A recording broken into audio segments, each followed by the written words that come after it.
So hello guys, आज मैं लेके आया हूँ proof of the sum of the interior angle of n sided quadrilateral is n-2। हम ये प्रूफ करेंगे कि इंटीरियर एंगल का सम n-2 इंटू पाई कैसे आता है। तो चलिए हम शुरू करते हैं। सबसे पहले हम कोई भी एक मान लो n साइड का कोई भी एक क्वाड्रिलेटरल बना लेते हैं। n साइड का कोई भी एक क्वाड्रिलेटरल बना लेते हैं और उसके अंदर कोई एक पॉइंट ले लेते हैं। क्वाड्रिलेटरल के अंदर एक कोई पॉइंट ले लेते हैं। इस पॉइंट को मैं ओ मान लेता हूँ। अब हम पॉइंट से क्या करेंगे, क्वाड्रिलेटरल की सारी वर्टिस को ज्वाइन करेंगे। इस ओ पॉइंट से क्वाड्रिलेटरल की सारी वर्टिस को मैं ज्वाइन करूँगा, ऐसे ऐसे ऐसे। अब मान लेते हैं इस एंगल को कुछ θ1 मान लेते हैं, θ2 मान लेते हैं, डैश डैश डैश करके। ये एन साइडेड है तो θn लास्ट में यहाँ आ जाएगा, 2 3 4 करके डैश डैश एन साइड है तो θn यहाँ पर लास्ट में आ जाएगा। अब हमको पता है ये पूरा एक सर्कुलर एंगल है।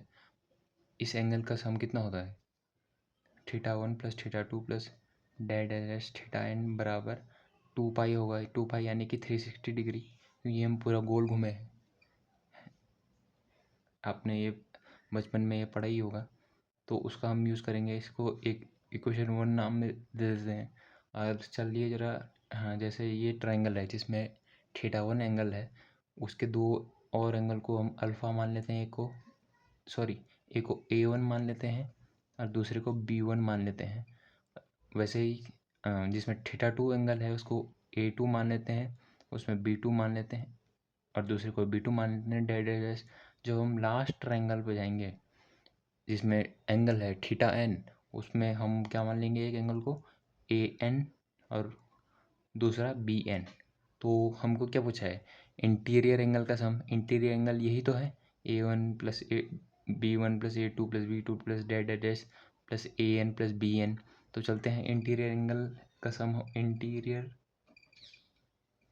एंगल सम बराबर A1 plus A2 plus A3 plus dash dash dash AN plus में B1 plus B2 plus B3 plus dash dash dash BN। ठीक है ना। और हमें पता है कि ट्रायंगल की प्रॉपर्टी होती है कि सम ऑफ एंगल बराबर पाई, यानी कि 180 degree.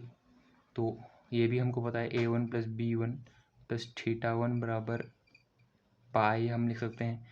A2 plus B2 plus θ2 बराबर हम पाई लिख सकते हैं, प्लस में डैश डैश डैश करके AN plus BN plus θn बराबर हम पाई लिख सकते हैं। अब यहाँ से हम A1 प्लस B1 को सब्स्टिट्यूट कर सकते हैं, A2 प्लस B2 को सब्स्टिट्यूट कर सकते हैं, plus dash dash dash AN plus BN को सब्स्टिट्यूट कर सकते हैं इस इक्वेशन से। तो चलते हैं, इस इक्वेशन में सब्स्टिट्यूट करके हम पुट कर देते हैं। इंटीरियर एंगल का सम जो हो जाएगा हमारे पास, A1 प्लस B1 बराबर pi minus θ1, A2 plus B2 बराबर पाई माइनस θ2 प्लस में dash dash dash AN plus BN बराबर पाई माइनस θn।